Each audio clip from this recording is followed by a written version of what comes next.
Welcome everybody to the channel today. I've got Andy here again with us. Andy Schectman from Miles Franklin. He is the CEO of Miles Franklin and also known as the time traveler when we're talking about gold and silver. He seems to be getting everything right these days. Andy, welcome to the channel. I got lucky. It is. I mean, the truth of the matter is when you listen, when people, and that's very flattering of you, I appreciate, but man, when no one ever talks about the ones they got wrong. And the truth of the matter is that I've been at this for 35 years and this is the main one. I've had some good calls, but this one, it's the first time I've done it publicly. I've made some impressive calls with my clients. I told everyone to get out of the Swiss franc and into gold in 2001 when the Swiss said we're going to stay out of the European Union. But I said to all my clients, our business was founded on Swiss franc investments. And I said, you guys got to get out now and buy gold because the Swiss are claiming that they're going to remain autonomous to the European Union, but they're an export nation who sells to all the countries surrounding them who will all join the European Union. And if you're buying watches or chocolates from Switzerland, at some point, you forego the accuracy of the watch or the sweetness of the chocolate and buy your watch from France and your chocolate from Belgium if you have to first convert to a super expensive Swiss franc. And I told everyone to get out and buy gold. Gold was under $400 or right at 400. One of the best calls I ever made. Never made that publicly. I told people in 2010, switch your gold to silver at a ratio similar to what it is right now. That I did do publicly. The first YouTube video I did, and a few months later, 7 months later, it was 37 to 1. I told everyone to do it at 85 to 1 7 months earlier because it was an anomaly. Much of my success in making calls like that have always been centered around identification and exploitation of price anomalies, because the law of averages is there for a reason. And the further away you get from those established averages, the greater the magneticism that pulls you back. In 2019, 2020, I started seeing a trend. And that trend, started with the Belt Road Initiative and the revaluation of gold and the moving away from the dollar and the stupidity that I kept seeing all around me in our actions. And I had either the stupidity myself or the courage to speak of it. And I guess what I did was I was able to take these individual events that in and of themselves were meaningful, became far more meaningful when you try and put them together and you see a path, a linear progression of events, I would call it, for most of the last 3 years. And somehow, some way they've come true. So Jake from Jake's Custom Auto Parts is a sweetheart. And he's the one who told me you're a time traveler. It is kind of spooky, actually. But in reality, it's the only one that I've really ever got right really early and talked about it publicly.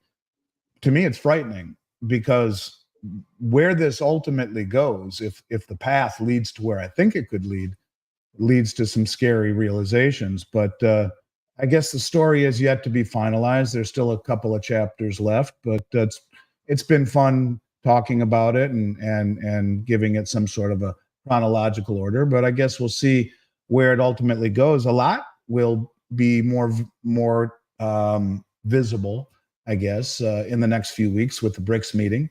That's not the end, but certainly we might see some clarity in terms of the common settlement unit called the unit. We might understand if they're going to admit any of the 59 plus countries that have expressed a formal desire to throw their hat in the ring and join the BRICS. We may see a lot, but I guess the one thing that I've had good success with in this particular arena is being able to connect the dots. And I got lucky, maybe, but to be honest with you, it concerns me as a father of 3 kids, the things that I'm seeing. And it's because of that concern that I put myself out there. I remember my wife saying to me in 2021, she's like, dude, you keep saying the same stuff. And I said, her name is Jana. I said, Jana, no one's saying this stuff. I'm the only one who's stupid enough to say it, but I swear I see it so clearly. I don't know how other people don't. I got to keep talking to people about it. And it's turned out to be, it changed my life more than anything that's ever happened to me. And it's given me notoriety. I only hope that I'm not right as to where I ultimately see it going, but I guess only time will tell. I guess we'll see. These are interesting times for sure. No, I agree. And it's, the key is that I found with things is you can make some predictions on what might happen, and you can also make some predictions on when it might happen. It's really hard to get both those things right. It's And luck. it does come down to luck. But the reality is we're starting to see things move more and more today. We're seeing a lot of indicators that can point us in certain directions. So for example, today I've got a few friends that are kind of freaking out a little bit about the gold and silver price dipping down. And everything goes in cycles. We can't have an up day forever. We're going to have some days that go down. We're going to have some testing. We're going to have some corrections from time to time. And the reality is what we're seeing right now looks pretty normal, and it definitely doesn't look as crazy as some of the stuff I've seen the last few years. Where do you see things going here in the near future? You just mentioned BRICS is coming up. We've also seen in the news recently that there's rumors, and maybe there's some validation to it, that Russia's starting to add silver, not just gold, to its coffers, and building up a reserve of silver, maybe even having a national strategic reserve of silver, which I think lends to some of the conversations we've had about war in the past. Maybe they're seeing that this is going to keep going on longer. But anyway, what are your thoughts on where silver is right now at this moment? Do you see it continuing to correct a bit, or do you think we're going to see silver jumping up by the end of the week? Look, I mean, you got to be out of your damn mind to be naked short in the silver market right now. And I think that you could argue that this is the gyrations of commercial banks that are trapped, that are getting squeezed and doing all they can to knock it down to cover their stale short positions. What we've seen is tremendous resiliency. Before, man, when they would step on it, they would step on its nuts and really step on it, and then its neck, and it would never come back, and it would take forever to come back. And now what you're seeing is immediate bounce back, wasting of ammunition, only making the ultimate outcome like a coiled spring or a beach ball. You push further and further and further underwater till when it gets past your hand, it knocks your chin off as it comes up. And that's the kind of demand that I would expect to see when you see a sovereign nation like Russia say this. I would argue India and China have been doing it without saying it. India has imported over 800 million ounces of silver in the last few years and really has been very quiet about it. China is the second largest producer of silver in the world, and maybe they're the largest. I mean, who knows how much they actually produce.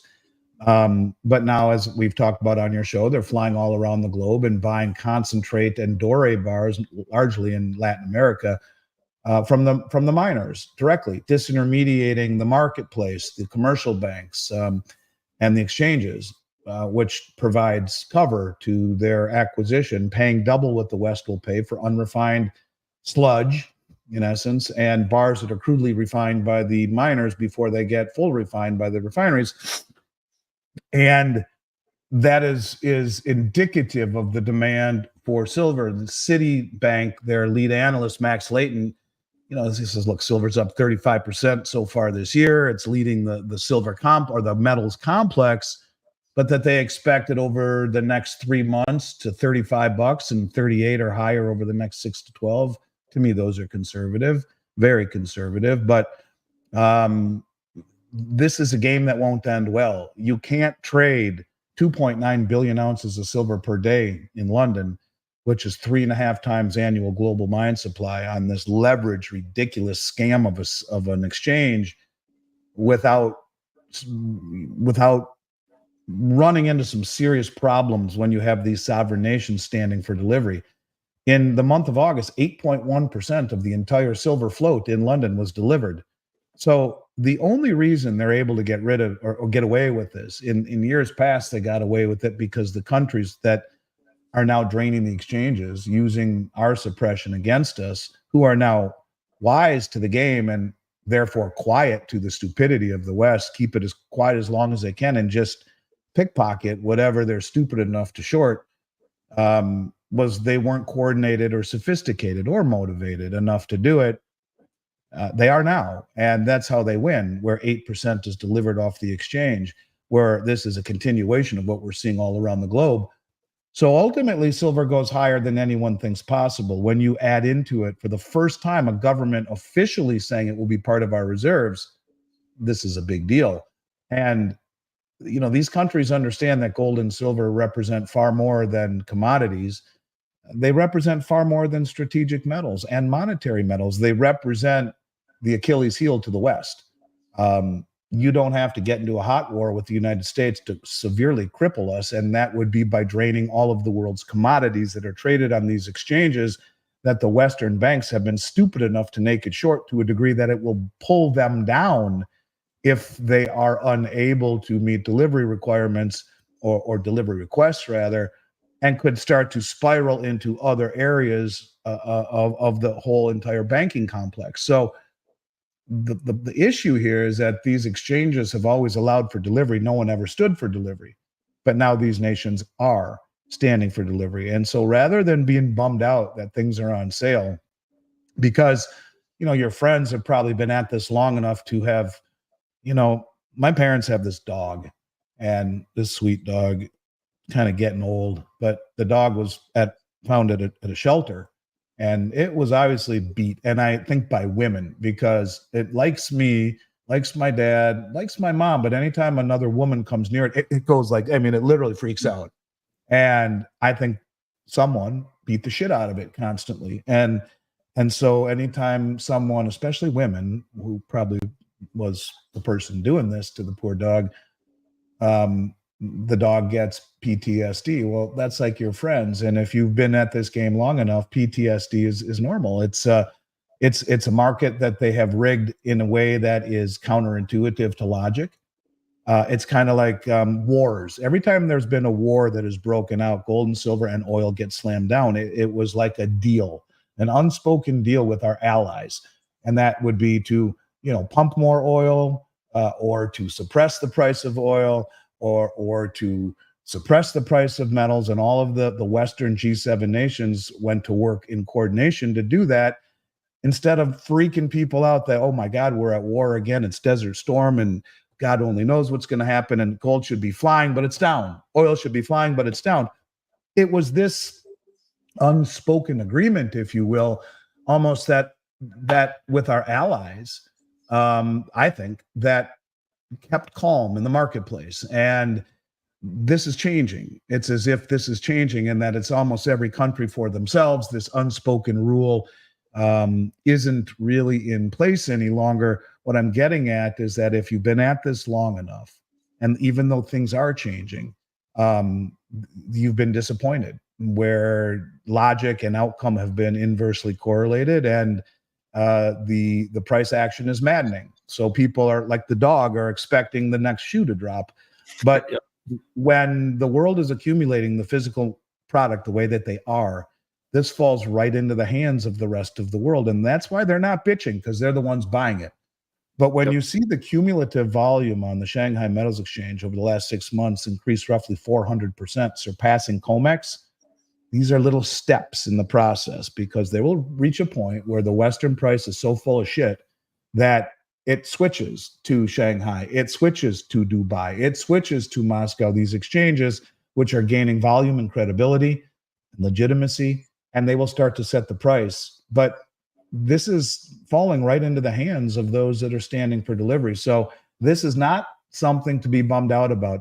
I mean, when we talk about the incentive of the West, they're full of shit in every single way. I mean, look at the unemployment numbers, right? So the unemployment numbers were revised, right, last year by 1 million jobs, 818,000 at the end of the year, and over 200,000 during the course of the year, right? So all of these great metrics that Biden kept citing, we hit the economy strong, and look at how great our labor market is, really wasn't great and haven't been great. And we missed the mark, and they quietly revised them after the fact. People don't notice it, right? But the latest employment numbers here in September exemplify just how dishonest all of the numbers are, whether we're talking about the price of gold and silver, what its real price is, or their effort to keep this game going. And what I mean by that is that, we had this amazing, and first of all, by the way, I have had a cold literally for 2 weeks, so I apologize. It's almost gone. But if we look at the fact that the BLS, it should just be called the bullshit, not the BLS. It should be the BS. But the way they've revised and manipulated unemployment and screwed with inflation numbers, the CPI, why anyone believes anything that they're talking about is beyond me. But anyways, if you look at the numbers that they have come out with recently, it's absolutely insane. They show this huge increase in unemployment or in employment here in the month of September, and they said, oh, it's we've had such a great number of jobs that have been increased by 254,000 jobs. Well, I mean, this is right before the election. They want us to believe that inflation's coming down and the economy is getting stronger. Of course, if that were the case, then why the hell did they drop rates by 50 basis points? But even still, 254,000 jobs, the biggest monthly increase since March, and much more than the average monthly gain of 203,000 over the prior 12 months. Well, one of the reasons they did this is because there's something called the SAM rule, the Claudia-Sam rule, where if they were where they should be, and I'll explain where they really are in a minute, we would have triggered a recession. And she's predicted it 9 recessions in a row, where you take a 3-month rolling average of unemployment, and if it rises by 50 basis points, you're in a recession. And it's predicted it 9 times in a row. Well, these numbers just popped above that. So now they're not triggering the SAM rule into the election, and there's 254,000 jobs. The economy sounds great. Why anyone would believe it is beyond me. But the reality, if you look under the hood, is that it's a bunch of horse shit. 458,000 jobs were shed in the month during the month, and those are what's called non-seasonally adjusted. Those are like kids who were working landscaping jobs or working at the mall and whatever, went back to college. So they got rid of those jobs. But so we lost 458,000. They're telling us that we gained 254, the biggest increase in a long time. But what they don't tell us, as putrid and sickening as this is that they added 785,000 government jobs, the highest monthly surge on record. So 785,000 jobs to the machine, a machine that has no profit motive, meaning they are not in any way whatsoever efficient. They waste money. They spend money that it's not theirs. They don't care. They don't produce anything other than debt and divisiveness. And we added 785,000 jobs and tout what a great economy it is. It's so disgusting. It's unbelievable. All these jobs do is crowd out the private sector and create inefficiencies everywhere they go. So they lie to us. They lie to us about inflation. They lie to us about unemployment. And they're doing the best they can to mask the real value of gold and silver to keep us trapped within a system. People need to understand that this isn't conspiracy. There's a fine line between it and reality, just like there's a fine line between pessimism and realism. And, what side are you on? And I think it's one of these deals where if you look at the facts, it's very difficult to look at this as anything other than complete and total nonsense and anything but forthright, transparent, productive, economics. It's anything but. So, yeah, I think gold and silver have been held down repetitively to mask the weakness in the Western system, to stand behind the illusion of strength of a bond market and a currency that's on its way out.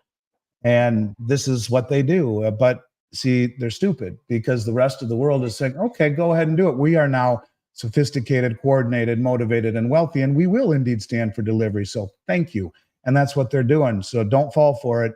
Look at it as a subsidy. And that's the truth. I want to say it one other way. And I mean this, right? I totally mean this. I am not, it's easy for people to say he's talking his book. I get it. I tried my hardest to come across as being sincere because I ain't talking my book, but I lived in Minnesota my whole life. I've been here in Florida for 3 years. I'm in Delray, right? And I'm in the East Coast and down towards Miami. And the hurricane that's coming is, again, going to hit Tampa. It's the 5th most powerful hurricane on record in the Atlantic Basin. It's no joke, man. It's truly no joke. It's catastrophic. 160, 70 mile an hour winds. But it's really, if you look at it, unless it takes a right turn and decides to change its mind and come this way, the model has it, we're just on the very outer band of it. We'll get 50, 60 mile an hour winds and some rain. No big deal, right?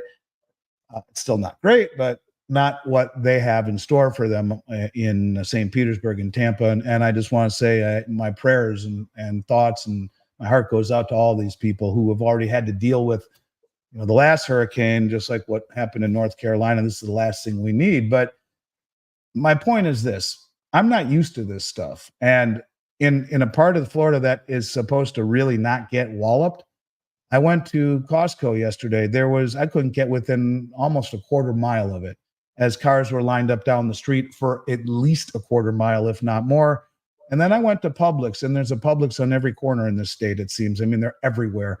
And they were out of milk, completely out of eggs, completely out of water, completely, mostly out of all of their meat and chicken, nearly completely.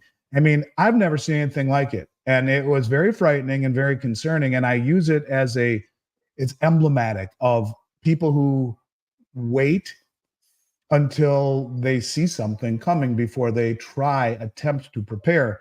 And at that point, it's way too late. And the people who reluctantly prepared long before, hoping they never need to use it, if they did, they're damn glad they haven't. And if not, they give it to a food shelf. They're the ones that aren't stressing. Try to go to Home Depot and find plywood. Good luck. Gone. I mean, the point of it is that when people come to the realization that the dollar-based system is in trouble and they need an alternative, my concern, and I've said this, I'm consistent on this forever, this market will be defined by the people on the outside as, wow, it got expensive, too expensive.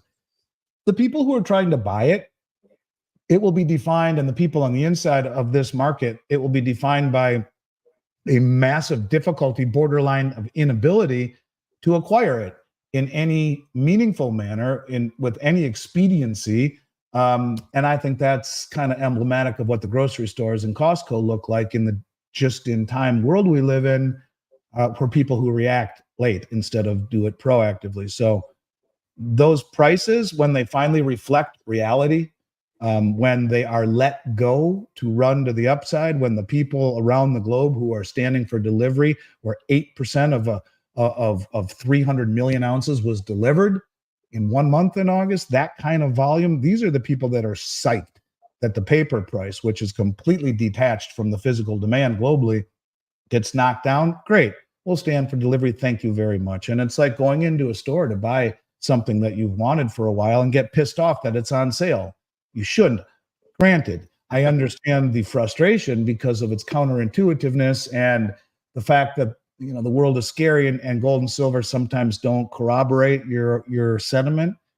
In the end, it will, and that's just because it's been a very high stakes game.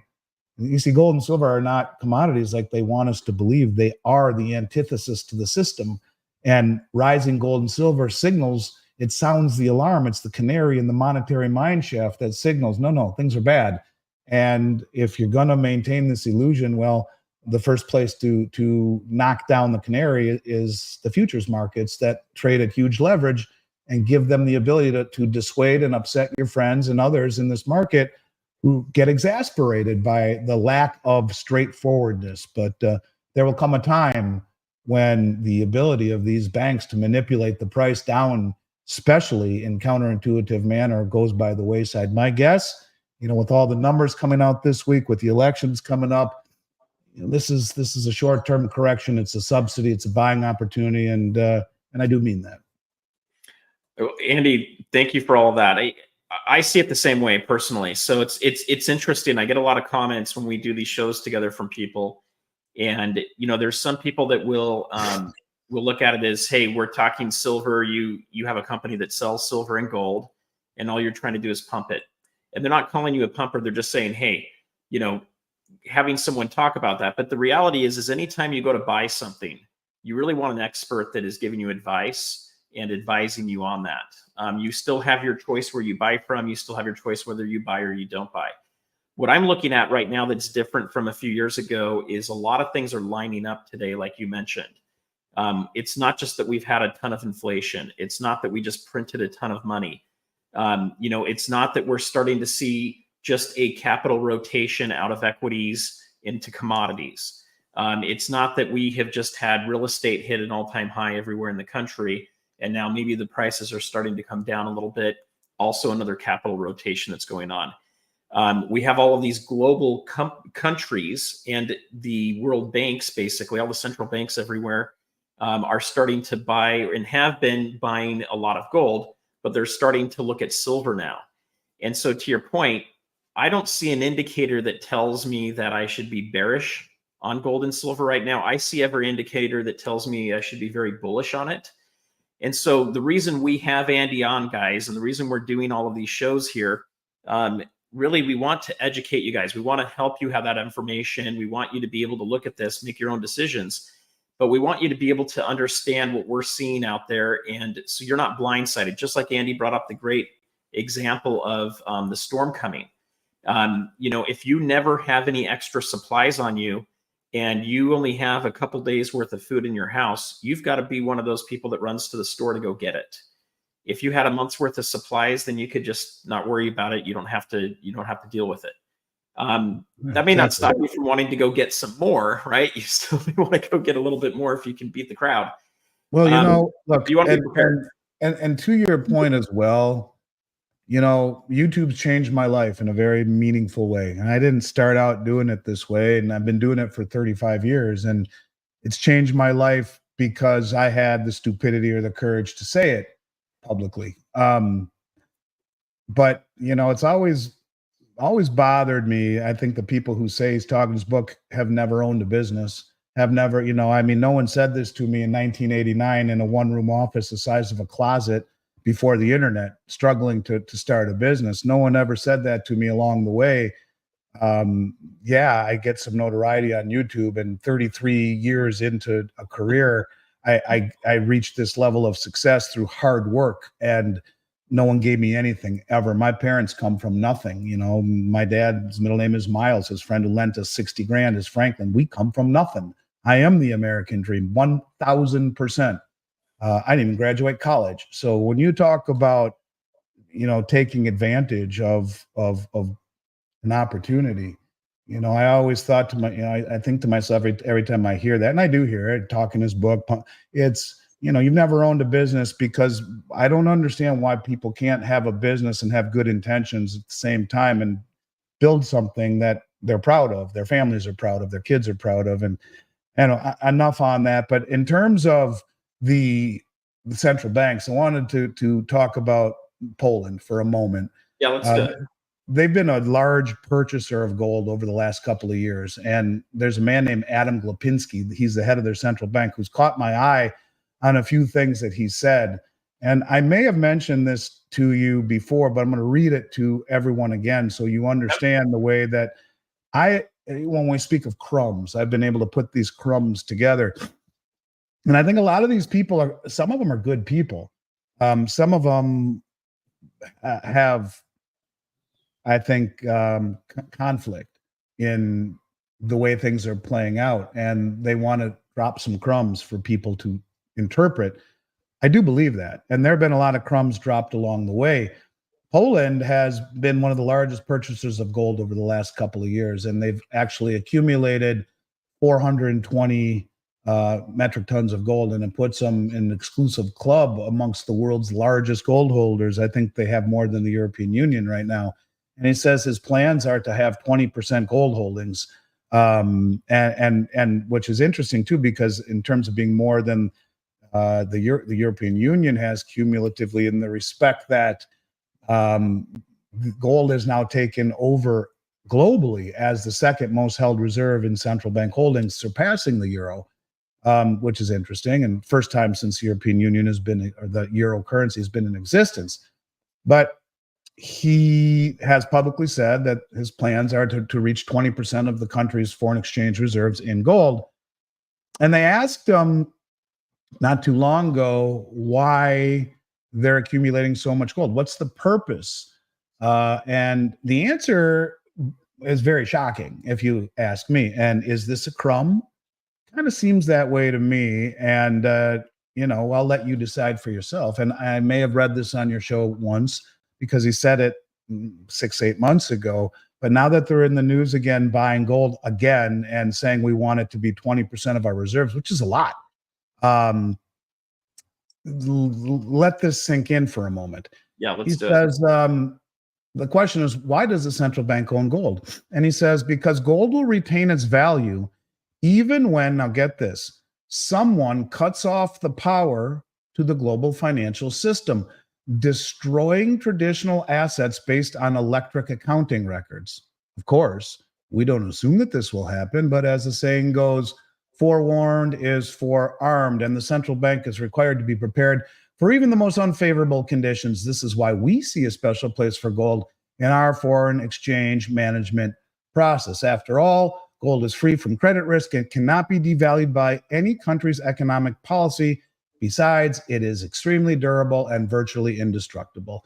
So the point I want to get across there, if those of you who have read The Great Taking or listened to it on YouTube, which I think everyone should, David Rogers' Web, if you haven't, what are you waiting for? You should watch it immediately.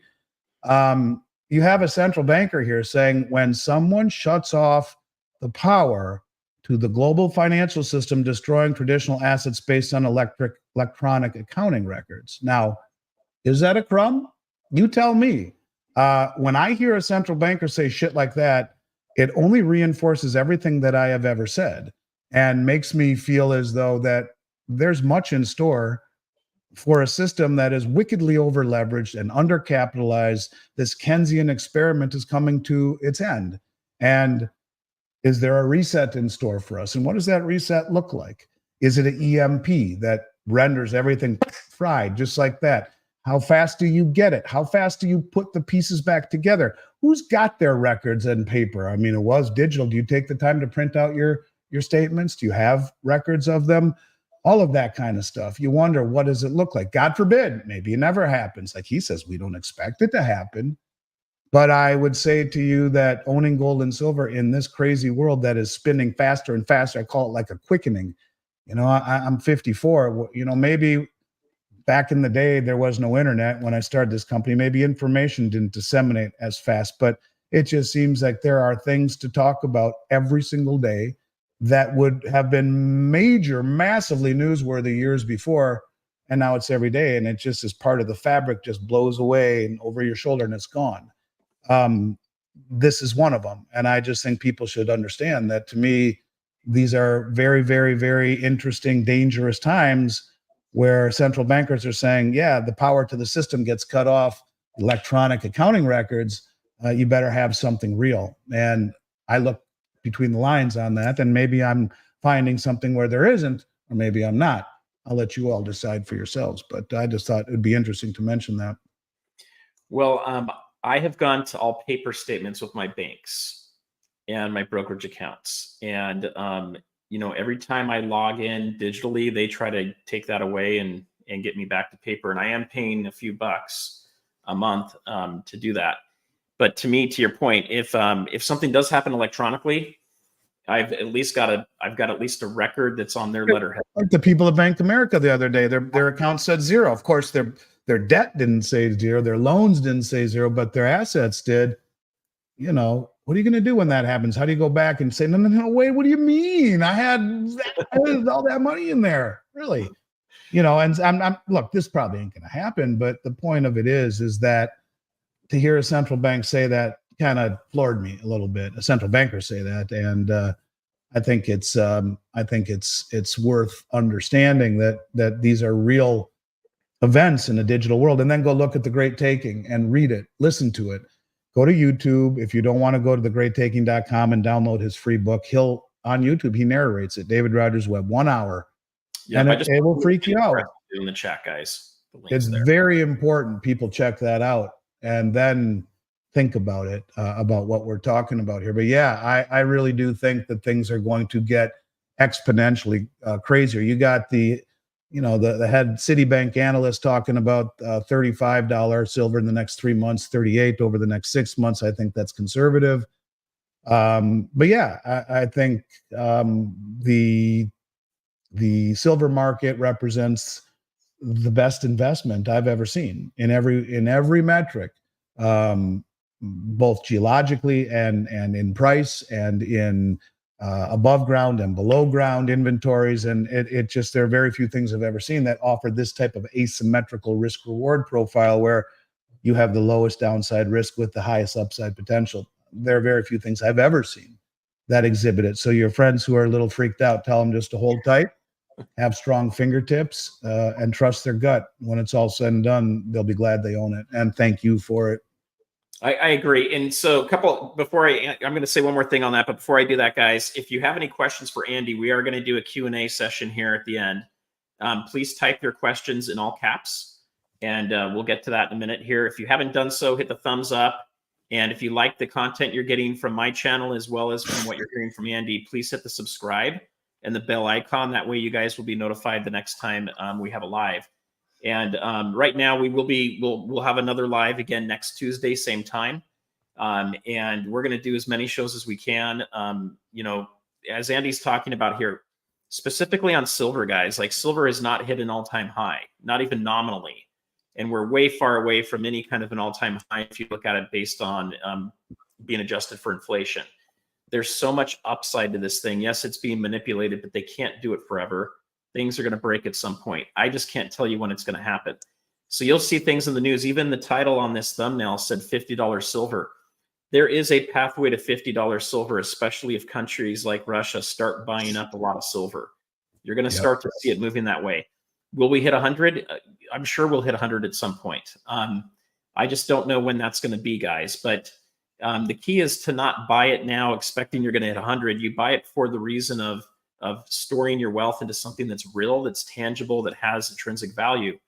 And that's why last week we talked about the difference between just generic silver and silver eagles. There is a difference between the two, and you can have your preference on them, but we shared with you some of our ideas and thoughts on that. So Andy, go ahead. Yeah. No, go ahead. So the other thing I was going to kind of bring up too, that we hadn't totally talked about yet, but came up on another one of our colleagues that has a YouTube channel. And it's something you've been talking about for a very, very long time. You've probably even helped influence them to some degree. But that's this idea of revaluing gold. And, there's the possibility of the country revaluing gold, which allows it to basically put more money into on the books, or so to speak, burn off some of the debt. And there's different ways that could be done, or I should say different capacities, right? It could be done for a certain amount. It could be done for all of it. But the thought that came up today that was interesting is this idea of front running. Do you think the U.S. could, what is front running? What are we talking about with revaluing? And is that something the U.S. would actually potentially do with this administration, or maybe with a new administration? Well, I mean, he did it.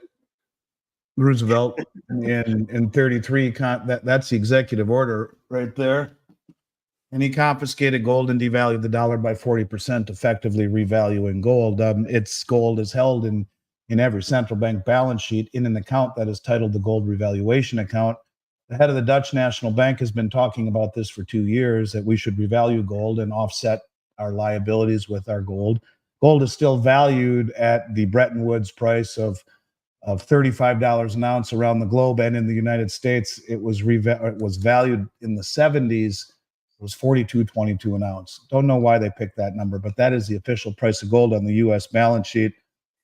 I do think they'll revalue it. In fact, I'm quite confident of it. Even Cynthia Loomis, the senator from Wyoming, talked about that at the Bitcoin conference in Tennessee a few weeks ago when Trump spoke about building a strategic Bitcoin account to partially pay off the debt and whatnot. She said, I'm fashioning a bill to, in essence, propose that we revalue the gold that the Federal Reserve is holding on behalf of the Treasury, and to partially use it to fund the Bitcoin purchases. I think it's too hard to ignore, actually. you see all the central banks buying it at a level the world has never seen, and they're all repatriating their gold from the traditional centers of safety, the New York Fed, which gives access to COMEX, and the Bank of England, which gives access to the LBMA. 40 banks have brought their gold home from these two epicenters, and the level of purchasing is off the charts. So, yes, I think revaluation is something we will see happen. And it's look, make it 130,000 an ounce, you could offset your balance sheet like that, and every $4,000 increase in the price. Right. You could burn all the debt off with that. Right. You offset your balance sheet. Your assets are on par with your liabilities. Every $4,000 increase is $1 trillion free and clear to the Treasury General account. And Janet wouldn't even need to get congressional approval. She'd say, "Hey, Jerome, make gold 130,000," and that's what it is. And we will just pay 130,000 to anyone who wants to sell us their gold. Well, that would be highly inflationary. But it would probably be a lesser solution or a lesser evil than defaulting outright on our obligations. But I do think it's something that they notice, and it's something that is hard not to notice. And when you think about all these countries not being forthright in the amount of gold they're accumulating, look at Saudi Arabia. They bought 160 tons and didn't tell the IMF and got caught on the import-export numbers. Oh, sorry, made a mistake. They're supposed to tell the IMF when the PLA, the People's Liberation Army, when they buy gold, they don't have to tell the IMF. When the proxy banks for any of these countries working on behalf in a stealth manner on behalf of the central banks by proxy, they don't have to report to the IMF. When these commercial banks are buying from the refineries in South Africa or Switzerland, they don't tell the IMF. If metal that is accumulated is not 995 pure, don't have to tell the IMF. What's China doing right now? Flying all around buying doré and sludge, unrefined product that they are then refining in China. They're the second largest producer of silver in the world and the first of gold. Do you think they tell us how much they make? It doesn't behoove them to do so if revaluation is coming. And I do think they will revalue it. Why else would the most powerful bank in the world, the BIS, reclassify gold as the world's only other tier one reserve asset? Why?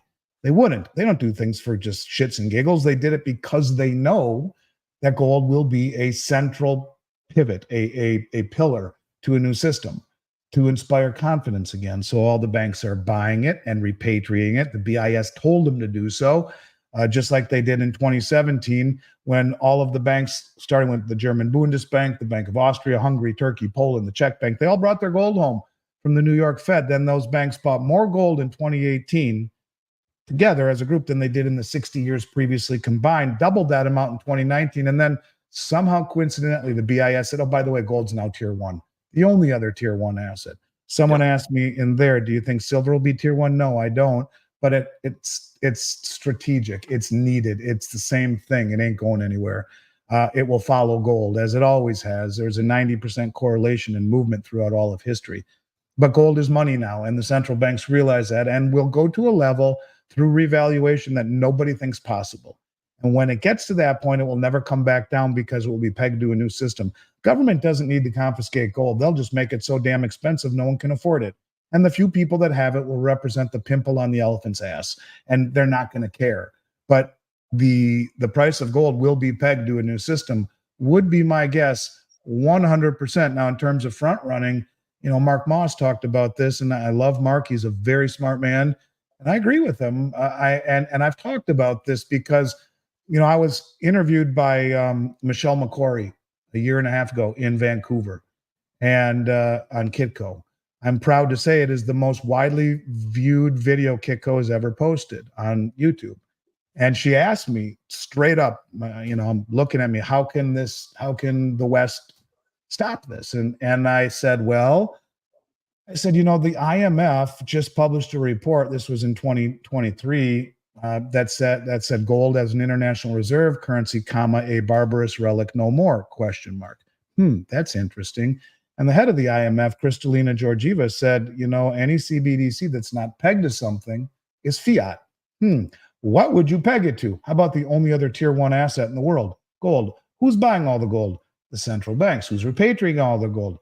The central banks. And, I think indeed that is a playbook where if you want to inspire confidence, You have to peg it to gold. And this is where a marriage between blockchain technology and gold come together, showing immutability and veracity, and the inability of the government to print away the value of the currency the way they always do. Blockchain and gold would stop that. And I think that is indeed what would happen, but you would have to raise gold to a level that's high enough. Now, if you look at the unit settlement currency, something very interesting is there. The Swiss used to have 40% gold backing.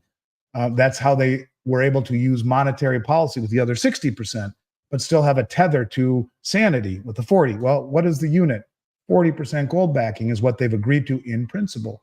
The meeting in a few weeks, we may find out greater clarity, but even if they don't announce it, it's already the cat's out of the bag, and they will do something like that. They'll put it at a level that's very high, and they'll peg roughly 40% of it, which gives it stability and confidence, but yet gives the politicians the ability to have wiggle room with monetary policy. So it is something that I think will indeed happen, and I think it's coming. Don't know when. I think it would be definitely an advantage of the West to issue this before the BRICS do, to say, here's our Western system, call it Project Agora or whatever you want to do. They have this thing that's rivals Mbridge. However you want to issue it, a CBDC pegged to gold. Yeah, maybe. And you look at the wisdom of someone like Judy Shelton, where if Trump wins, she would be his nominee to run the Fed. She's an advocate for the gold standard. What she said was one of the smartest things I've heard in a long time. She said, "Who the hell wants to buy our treasuries? We're inflating away the dollar to the degree of $100,000 per second, 24/7, $1 trillion every 100 days. We've weaponized that market. Who wants to trust us and buy it? The only way you'll get people to drink that Kool-Aid ever again, after you've peed in the punch bowl so much, is to make those treasuries redeemable in gold, 30-year treasuries redeemable in gold." Genius. Yeah, I mean, gold, the more things change, the more they stay the same. And this is just coming back full circle and looking at gold as a tether to sanity. And I think indeed that is the role it will play. Well, it's funny because you get, a lot of people say we'll never have any kind of a revaluation ever again. There's people that say that we'll never, go back to a gold standard. I think the reality is today there's a lot more creativity that's out there. So having a peg at 40% is something that's not going one-to-one, but would bring a ton of stability. Well, and to your point, you go back and look at a graph. You have 180 years of nothing but zero inflation and the highest prosperity the world has ever seen, and growth. And that was when the gold dollar was backed by gold. And the minute the Federal Reserve came in and we unpegged gold in 33, the dollar has lost all its value and inflation has run rampant. And so those people are saying that are just talking heads and mouthpieces for the establishment. The bankers don't like it because it neuters them. It doesn't give them the ability to create money at the behest of their desires. But yet you go back and look, and yes, it was a different time. And so what? We had no inflation and great prosperity. And now we're supposed to believe that 2% inflation is normal. Why not negative 2%? The lower the standard of, the lower the inflation rate, the higher the standard of living. Yes. And I think that's important. We may have talked about this last week. And if we did, I'm sorry for being redundant, but I did an interview a week ago. And the guy said, look, money creation has run 7% in this country for the last decade. And that's probably a little conservative, but the law of 70 seconds, mathematical law, you take 7 into 72, and it tells you how long before your principal doubles. So if you buy a bond that pays 10% interest in 7.2 years, 10 into 72, your principal doubles. And if our money creation is running at 7%, money creation is inflation. Rising prices are a symptom. You inflate the money supply. And so 7% money creation would then denote in 10.2 years, the value of your currency is cut in half, 7 into 72. 10 years ago, the currency was worth half of what it is today, or was worth double of what it is today. 10 years ago, gold was $1,200, and today it's $2,650. So gold has gone up just a little bit more than twice or double, or is it that the dollar fell by half? Which one is it? I would argue it's the dollar falling, not gold rising. And this is the point, is that inflation is a killer, a stealth tax, and it's insidious. But why not have no inflation? Well, the only time we ever had no inflation was the 180 years when gold was tied to money. And so those people who say that, I think, are not looking at things correctly, and maybe they're just ignorant. I'm not sure. Well, I don't have the chart with me, but there's a great chart that shows the standard of living variance that starts in the 70s. So it basically flatlines on the standard of living while growth continues to skyrocket up. And the people that got that growth were the ones that were holding the assets. And that's right around the time that we were coming off the gold standard. So and that kind of reminds me of the Cantillon effect. Yep. The Cantillon effect is an economic term that says the people closest to the money spigot benefit disproportionately. And so when you have all of this money creation, like in low interest rates, look at the hedge funds. They borrow money at next to nothing. They pump it into assets, real estate, gold, stocks, bonds, and their assets explode in value in the inflationary environment. When the money trickles down, it might take a year or two or three to the people, it's in the form of inflation, as everything's inflated by inflating the money supply. But the wealthy benefit disproportionately because they were able to take that money and invest it in assets. And the wealthy people across the globe, they have assets. That is what makes them wealthy. And it's not their massive bank accounts. It's part of it, but it's their assets and the appreciation that continues year over year over year over year in an inflationary environment induced by monetary policy that's brain dead and fiscal irresponsibility. And they know this, so they don't care about high gas and high food and high everything because they become exponentially more wealthy, the 1%. And this is the problem when you talk about a system that inherently is inflationary and is meant to benefit the elite who are able to capitalize in rising asset prices. Assets feed you, liabilities eat you. And so if you can do anything, I always talk about when I started 34 and a half years ago, I had no money. My dad said, buy something every 2 weeks or I'll fire you. I don't care if it's an ounce of silver. And I've honored that promise for almost 35 years. The best gift he ever gave me, to learn the laws of compounding and to pay yourself first in assets. If you don't, you never get out of the rat race. And it is the accumulation repetitively, methodically, regimented of assets that will help you understand the laws of compounding and also to get out of the rat race by doing what the wealthy do, accumulate assets. I completely agree. All right, Andy, you got a few minutes for a couple questions? Yeah, man, absolutely. All right. So we got a couple here I'm going to throw in here real quick. First one's from Dr. Rob Reddig, and he was asking about Tudor Gold. Do you know that company? I know a little bit about it, only because it's in the Golden Triangle. And its neighbors, Golden Triangle is in British Columbia. It's one of the richest gold deposit zone in the world, and it neighbors a stock that I own called American Creek. I think they're on the same property. If I'm not mistaken, in fact, American Creek or Tudor had to dig underneath American Creek to build a road. And if I'm not mistaken, I'm pretty sure I'm right on this. And American Creek was it's an exploration stock, kind of like Tudor, I think. And before I finish this, I want to take you back to 1993 or 4. I'm a young guy, 23, 24 years old. I've been doing this for 2-3 years. I've put $3,000 a year into an IRA, and a client of mine, a geologist, calls me and says, Andy, you got how much money you got?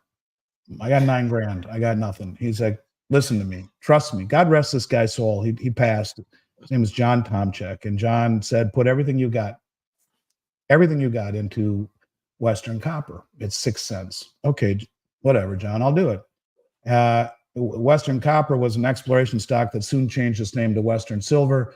Western Silver was shortly thereafter bought by Glamis for like $7 a share, and Glamis was bought by Gold Corp for 30 something a share, and I turned 9,000 into almost 700,000. So when you talk about exploration stocks, it's the only one that's ever really done that for me. You have amazing potential. So let's go back to today. I've owned American Creek for several years because I've met the guy that runs it, and he would come and talk to me at conferences in Vancouver. They just got bought by, if I'm not mistaken, my broker. I wonder if I even have the email. I have a managed account with Sprott because Sprott has sent me a lot of business over the years, and with Rick Rule, and so I have always honored them by having a managed account. And my broker did not like the fact that I owned this stock. He's like, it's a waste of time, blah, blah, blah. I'm like, no, it's not, man. It's not. Anyways, he just sent me an email that said, right here, he says, I didn't have this one on my 2024 bingo card, and it's hats off to you, my friend. It's a great winner. The shares we own for you are from the private placement, so we'll need you to print and sign and email back copies, blah, blah, blah. American Creek was bought by Cunningham Mining to acquire American Creek Resources, and it's a huge boom and made a lot of money on it. And it's in the same property. So didn't mean to go all roundabout, but what I'm saying is that you own a stock like this, it can really cash in. This one just did. And it's in the same property. And it is known to be one of the richest gold deposit areas on the planet. If I'm not mistaken, there's a real big one there. Seabridge, I want to say, I think. So I would say hang on to it. I mean, it's a winner would be my guess. I can't speak to Tudor itself, but everything around it seems to be really good. And if it meets the same fate as American Creek, being that they share the property, I'm pretty sure on that, I would hang on to it. Cool. So you guys do your homework on that.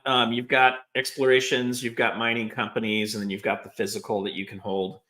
All of those can be great parts of your portfolio. All right, so another one here. This is just kind of a good feel one for you, Andy. Just wanted to throw this out. We got a super chat from PMG Poor Man's Gold, and he just wanted to give you a big shout out for giving him the motivation to get a channel started. So right on. It's YouTube's changed my life, man. I mean, it has in a very material way. And get the message out. And God bless you. How much junk silver should someone have? I used to always say at least a quarter bag per person per family. That's 250 face value.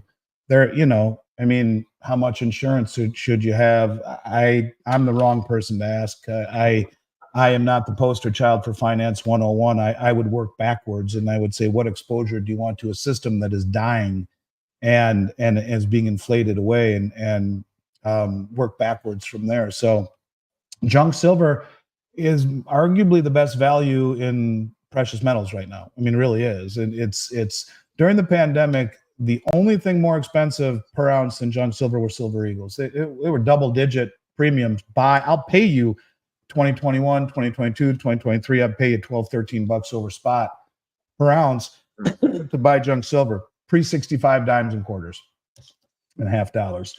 And it was way higher than all the other sovereigns, the Maple, the Krugerrand, the Philharmonic, the Kangaroo, the Britannia.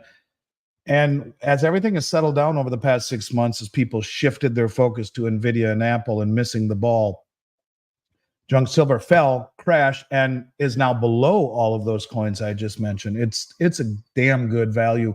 Not much more expensive than what it would have been most of my career. So if you're looking for a dollar for dollar value, especially in comparison to where it's been priced for a while, it's a home run. Yeah, price is good on those. The other thing I'll just throw out too for you guys on this, I read an article earlier today in Eastern Tennessee and Western North Carolina, where we've just had Hurricane Helene devastate the entire area. They don't have electricity. They are not using, any kind of debit cards, credit cards, crypto, money transfers, wiring. Nothing's working. The only thing that's working is they're bartering with $1 bills, and they're bartering with silver is what's happening right now up there. Yeah. So, what good does $100 bill do you in that environment, right? Yeah. So $1 bills are going for more than what a $1 bill would purchase normally. Right. Yeah. And that's when I always tell people who stockpile cash, go to a casino. with if you have a bunch of hundreds, and they have cash machines at these casinos that'll break them down for you. If you go to the cage with 10,000 in cash and say, "Can you make this into 20s?" They'll say no. They'll say, "And do 1,000 or two." You go to a bank and do that, they give you the cross eye and probably fill out a suspicious activity report form. Go to the casino and throw in your hundreds, one after the other, and I did that at the Bellagio in Las Vegas. I was at a conference and sold someone a bunch of my gold, a client of mine, and I had all this cash, and I broke it all down into 20s and 10s and 5s. And I think in that, I mean, go take $100 bill on a Saturday morning to Starbucks, and at 9 in the morning, watch the look. They look at you like you're holding a gun at them. I can't break that. Are you kidding me? So I think it's important, and that's good advice. I'm glad you said that. Ones and fives and tens. I go to the bank and get a lot of $2 bills. My mentor used to say, tip in 2s or 20s, depending upon how you want to be remembered. But people will remember you in either case. And so I always have $2 bills on me. But yeah, you want to break down your cash that you have for an emergency. You don't want hundreds, 5s, 10s, 20s, and in this case, ones. Not bad advice at all. The other thing I'll throw out there too, we're going to give a couple of these away. We hit over the 150 mark, Andy. So I'm going to do a giveaway here at the end after we let you go. Right on. And I'm these for I bartering. would have mailed everything out already. I have 6 or 8 people I need to mail Silver Eagles to. With the weather the way that it is and prep and everything, those will all go out on Monday of this coming week. Monday, everything will go out. So those of you who have won, I promise you will get those Silver Eagles. Awesome. Well, thank you, Andy. Okay, 2 more quick questions for you. This one is an interesting one here too. So we've talked about this a few shows ago. I know BRICS talked about it. I know other people have talked about potentially going 1-to-1. Is it a possibility, and how probable is it? Look, it's coming out of the ground at 7-to-1. So, I mean, let's just speak geologically. Keith Newmeyer, buddy of mine who runs First Majestic, would tell you 7-to-1 is certainly probable or possible, rather. I mean, at some point, you would think that the geologic ratio has to mirror the price ratio. BRICS, I just did an interview with him the other day. He's a good friend. He would tell you the utility that silver offers is far greater than gold, and that there's way more gold on the planet than there is silver. I don't discount anything. I think, if anything, I've learned over the last several years is many things that we never think can happen can. If I had to guess, I would say that's a little aggressive. But to think that it could be a single digit relationship between the two, 10-to-1, 9-to-1, 8-to-1, 7-to-1. Yeah, why not? Silver is continuously depleting. It's found in nature in a form called epithermal. Like your skin is epidermis. Epithermal is very near the surface. Big deposits were found forever ago. Only about 25% of all the silver mined last year came from silver mining companies. The rest was byproduct mining of other metals altogether. And the countries that find it have no economic incentive to withhold production or distribution of it or selling of it, and they just stumble across it. So it's becoming harder to find, and you have to dig further and explore more. And yeah, I mean, I think it will very likely get much closer to its geologic mining ratio. It was 16-to-1 for 5,000 years, and that's what the price was. Even when Sir Isaac Newton was trying to figure out the ratio for the mint way back then, a couple hundred years ago, he did 16-to-1. To think it could go to 7-to-1, sure. Well, what if the geologic ratio goes to 1-to-1 or 5-to-1 or 1-to-10? Who knows? Ultimately, it could, but I will tell you, no matter how you look at it, where it is right now is an anomaly in every respect of the word. It's 4 feet of snow in my backyard, and I live in Delray Beach. It is a anomaly. And as I often say, I spent 50 years in Minnesota and have 2 snowmobiles in my sister's garage. If it did snow here, I wouldn't call her and tell her to ship them to me, because it's an anomaly. And when you see it priced the way that it is, yet coming out of the ground the way that it is, and the above ground supplies being drained by the southern hemisphere and those countries, yeah, I think it is the value of a generation, and I do mean that sincerely. I think that's awesome. So yeah, guys, it is possible. We'll see what happens, but the anomalies, the ratio being up around 85-90, it just doesn't do that very often. Okay, Less here's the than last. 1/2 of 1% of the time in the last Yeah, 150 years. just doesn't happen. Okay, here's the last question. This is an interesting one. I haven't thought of it quite the way that it's put in this question, and I don't know With the the answer. bail-in that they take not only our cash balances but our collateralized car and mortgages to use the equity. Could they call No, I don't know. No, because no, I don't see them doing that because I mean it's an interesting thought experiment, but no, because the your mortgage, the equity is not rehypothecated. The equity in your car is not rehypothecated. Um, I don't see that happening, and no. I mean, a bail-in will take the money that you have on account there. You could lose securities in a situation where there's failures and bankruptcies. That's the premise of the Great Taking. But this is having assets, and this is one of the things that BICS talks about, having them in your own possession. Now that's different than a house. It's different than a car. But I can't see them coming and taking your home and your car. You're talking like Civil War, revolution, pitchforks and fire, and they would, just like they did to Marie Antoinette, they would drag people out in the streets. I mean, that can't happen. But bail-ins can, and it is law, and it was written into law, and it's in the Dodd-Frank Act, and it's going to catch a lot of people by surprise. But no, I don't see them coming and taking your equity. Not at all. Absolutely not. Maybe if you lose the ability to pay it, your mortgage and your car payment, and then it's going to go away. But just outright taking it in a failure, no, I can't see that happening. All right. Well, Andy, I think that's awesome. So thank you for sharing that, and thank you for your time today. Pleasure is mine, my man, and I will be. What's that? I was just saying, everybody else hang tight. We're going to do a giveaway in just a minute. Right on, and I'll do it again this week. Give me some more names, and I'll send them some Silver Eagles, and I will get them all out on Monday. And anyone that didn't get enough Q&A, we'll be doing my live stream this evening at 8:30, little by little, on our YouTube channel. Love to see your listeners or your followers over there. And yep, you could put it down in the chat would be great. Perfect. Who, me? No, my mods will do it. They'll put it in the. Oh, you got mods. Okay, cool. There you go. I haven't thought that far ahead. All right, man. Hey, I appreciate you, brother. And again, I just want to say a prayer and all the people on the West Coast. I'm sure most of them aren't watching this right now, but they're running. But I just want to say a prayer for these people, and my heart goes out, my thoughts go out, and anyone affected already. What's coming seems a little frightening, so I think we should all say a little prayer for everyone here in the state of Florida. And I look forward to seeing some of you tonight. And thank you, brother, for having me. I look forward to seeing you again soon. And send me those names. We'll get all the Silver Eagles out first thing Monday morning next week. Perfect. Thank you. Thanks, Andy. God bless. Yeah, man. Take care. All right, everybody. So Andy Schectman.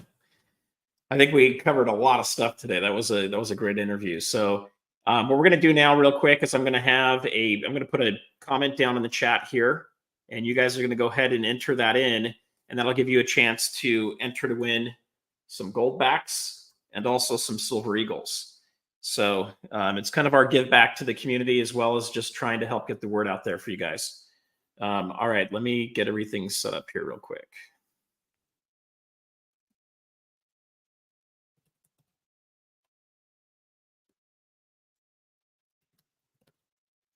All right, so I'm going to put the word in here. Make sure this is working. All right.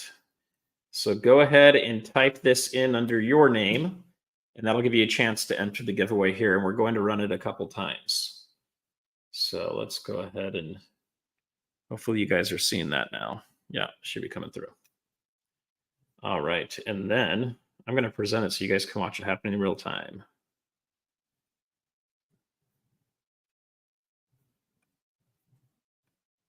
Okay, here we go.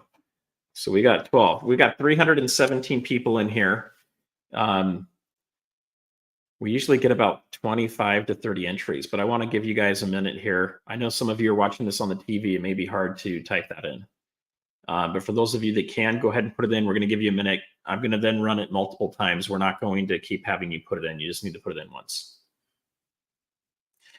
So what did you guys think? After you put that in, you can leave another comment. But I would love to hear from you guys on other subjects you'd love to have Andy hit, for our stream next Tuesday.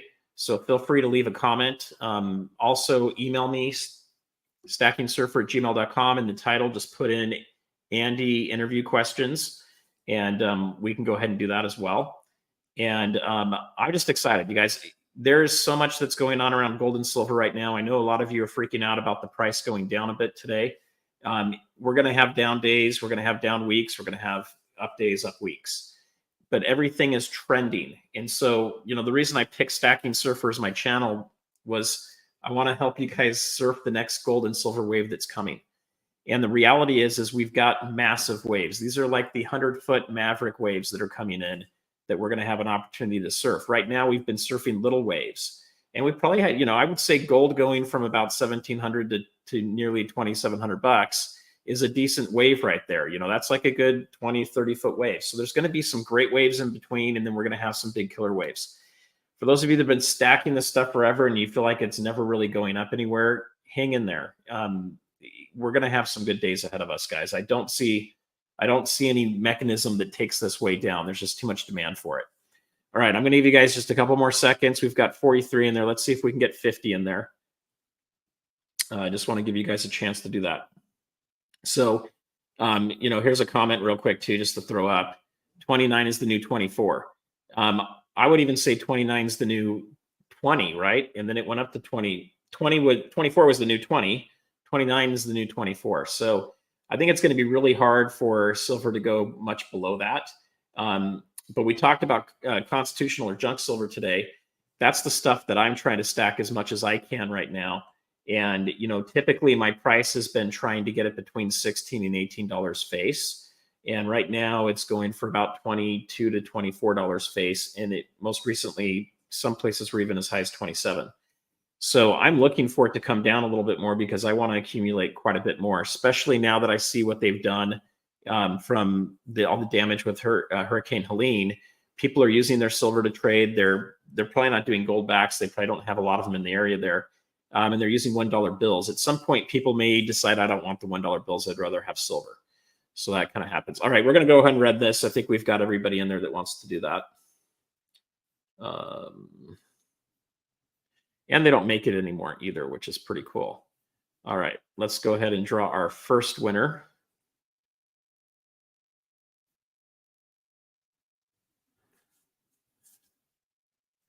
Dennis Snyder. Boom. All right, so I gotta make sure this is coming up on the screen right.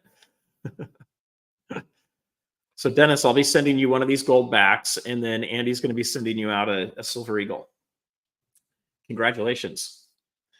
So for those of you that are winners, I need you to send me an email, stackingsurfer@gmail.com, and in the subject, just put GA giveaway winner or interview winner. And then I need your name and mailing address, and then also your YouTube channel name so that I know it's not just someone trying to take it from you.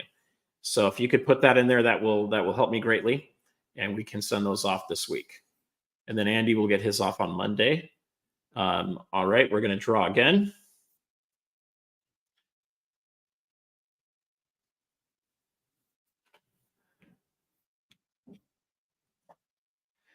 David F. All right, there's another one right there for you. Okay. And you guys, should we do one more? I want to see a one in the chat if you guys want me to do another one. We can do one more.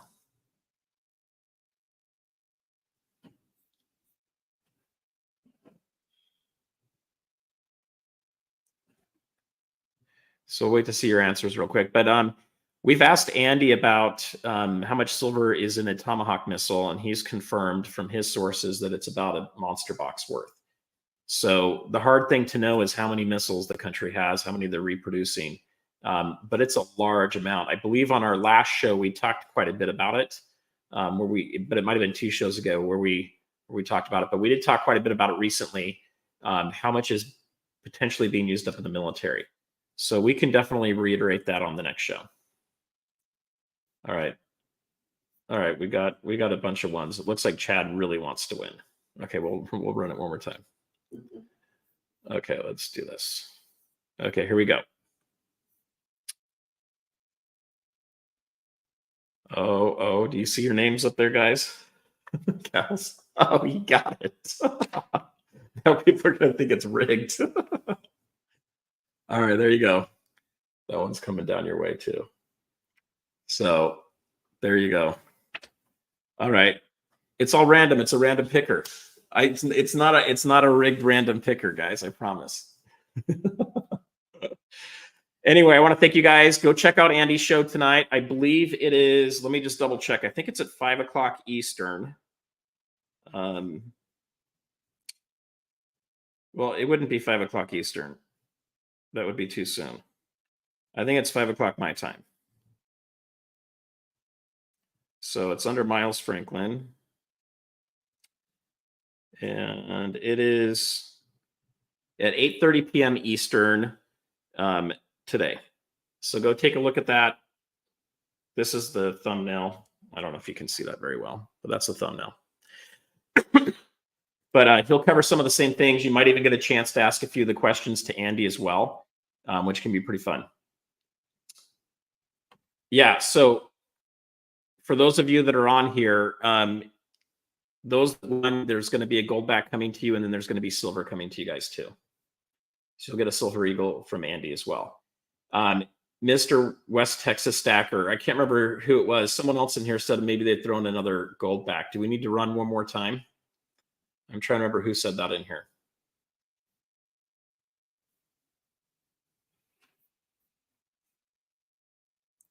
Yeah, Gerald Draper's calling it rigged. Okay, we're going to run one more. This is just going to be for a gold back. All right, we're going to run that. This is going to come from Mr. and Mrs. West Texas Stacker. All right. We're going to do that real quick. And then I'm going to have a cool video coming out this week as well. And we'll also do the recap for Andy for those of you that want to catch kind of the, there you go, Jay Smokes, that'll be coming to you. So go ahead and send me that information as well. Yeah, 8:30 Eastern, guys. These are 1/1000th of an ounce of gold. So I'll take it back on me here. They're really cool. These are actually New Hampshire, and they're really thin. So they're pretty easy for me to ship to you guys, and they carry about a $5, maybe a $5.20 value on these. And I think they're great just to keep in your wallet, and you can also put them in your car in a backpack. They're a little bit pricey for how much gold you're getting, but it's the form function that you're using. It's less easy to, it's a lot harder to lose that than it is a 10th ounce of gold, which is worth a lot more, or even a gram of gold, which is going to be worth quite a bit more too. But you can put a bunch of those in there. I think they're great for tipping here in California, but they're pretty fun. So anyway, I want to thank everybody for coming out. Thank all the winners. Look for the new videos that'll be coming out here soon. Also, tell your friends about the channel. I'm really trying to hit that 10,000 mark. That makes a huge difference with the algorithms in YouTube. And we're going to do a massive party. I'm going to have a couple really cool guest speakers that come on, or I should say hosts, co-hosts. We're going to have a lot of fun with it. So let's see if we can get it this month so we can have a party in November. I think it's going to be fun. I want to do it before it gets too cold, because I was hoping to do some of this near the beach. If it gets too cold, it's going to be hard to do that. But I want to thank everybody. Have a great night. Pray for everybody that's in Florida, as well as those in Tennessee and North Carolina, and also Northwest South Carolina as well. We've had massive destruction. Can't even think of the word. And a lot of people have passed away, and we have a lot of people that are still trying to get help up in those hills. So if you get a chance, look at my post on my channel to the charity, to I forget the name of it too. It's the Samaritan Charity.